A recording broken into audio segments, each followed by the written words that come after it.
All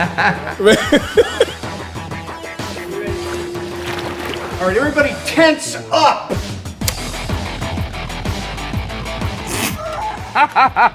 Alright. I'm gonna act the shit out of this, I promise. Stop f***ing with me, Tom. The camera's on me now. What the f*** is the line I forgot? Ms. Maximoff manipulates Ms. Maximoff manipulates molecular polarity. Would you like another one? Moving on. Same thing that should happen to you. Psychological, mother. Yup. See a smooth motherfucker walking towards you, you speech up.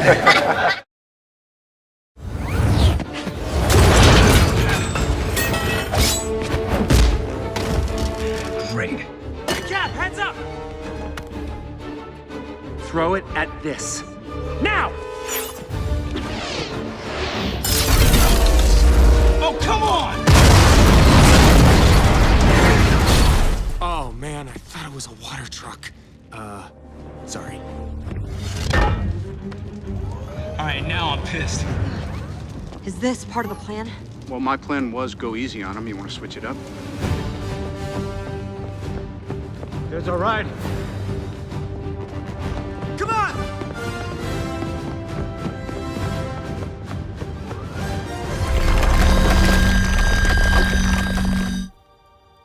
Captain Rogers, I know you believe what you're doing is right. But for the collective good, you must surrender now.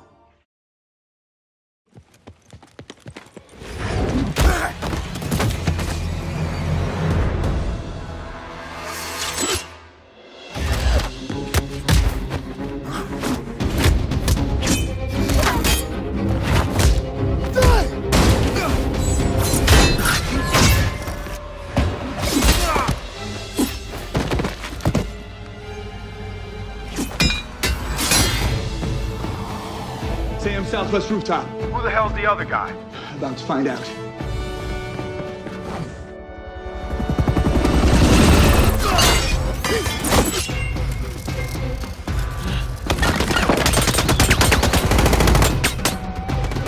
Sam, got him.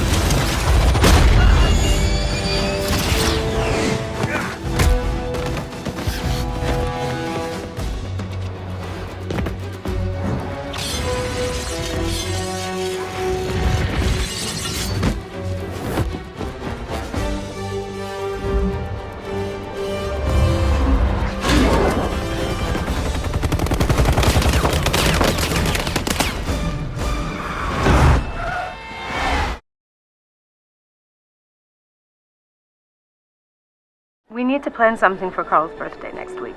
He says you promised him an Xbox. He's very excited. I'm going to bed. I love you. Come home soon.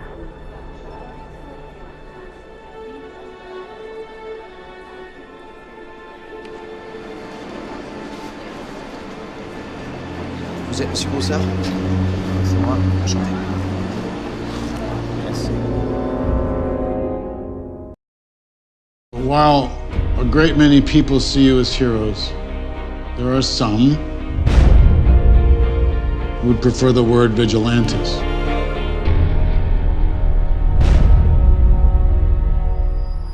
We're here on day one on set, and what we're working on right now is the first fight between Captain America and his rival, Winter Soldier. You gotta get out there. Oh shit! And then he goes. We want these fights to be big character moments. We don't want there to be fighting just for the hell of fighting. There's a lot of story coming into these fights. And Sebastian in the last one did a bit of fighting, quite a bit, but not as much as he did on this one. Seb put in so much work in pre-prep to train these fights. With Chris the same. Chris will pick up fights so quickly where if it's hand-to-hand combat, they're so good you can use them. And that is a better way to shoot fights because you see more of the actor, you can shoot wider, you don't have to hide anything when it's your real actors doing this combat. The Bucky apartment sequence, that was insane because that is like a Kickstarter for action in this movie because it starts with the apartment, goes to the stairwell, goes outside the apartment and then into the second unit where they did that epic car chase. What I love about Vision, he's sort of on his own quest, which is to understand human beings, and he realizes that loyalty has got to come through love, real loyalty. So I think that he's very intrigued by what love is. Friends, I know you believe what you're doing is right, but for the collective good, I cannot allow this to continue.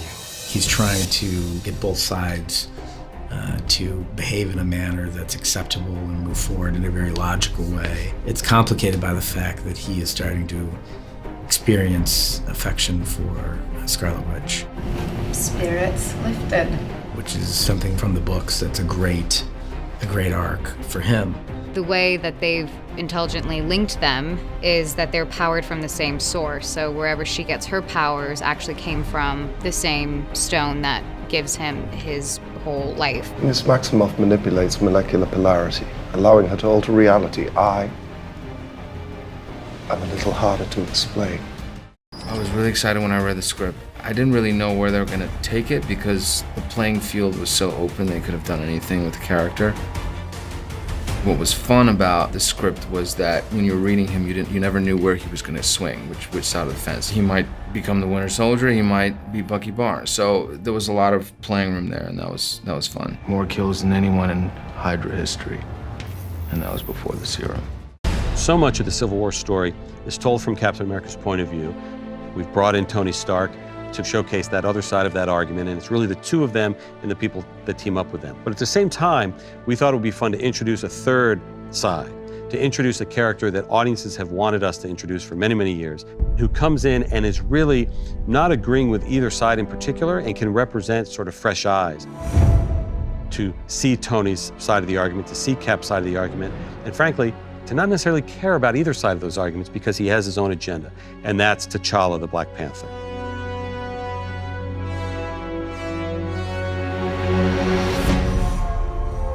Kevin was like, hey, we're calling you about this character that I think you're interested in.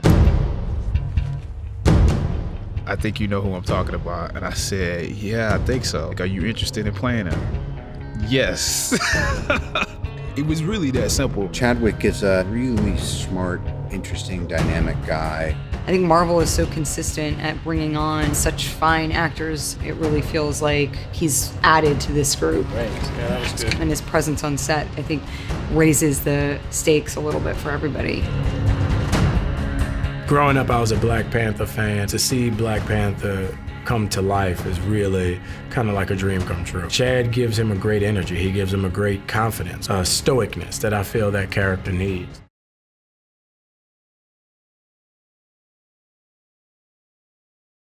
Hi, Vale here. Now, staying with the superhero movie theme, did you know that Spider-Man was almost called Flyman? No, I'm not joking. When Stan Lee was asked to create a new superhero to follow in the footsteps of the extremely popular Fantastic Four team, the legendary creator thought up Marvel's next big thing after spotting a fly on the wall. According to Lee himself, that got him thinking about a superhero that could stick to walls. Flyman and Insect Man were a couple of his ideas on the hero's name before coming up with Spider-Man. So what do you think about that? Let me know in the comments below, and I will leave you with some superhero movie playlist to watch. See ya!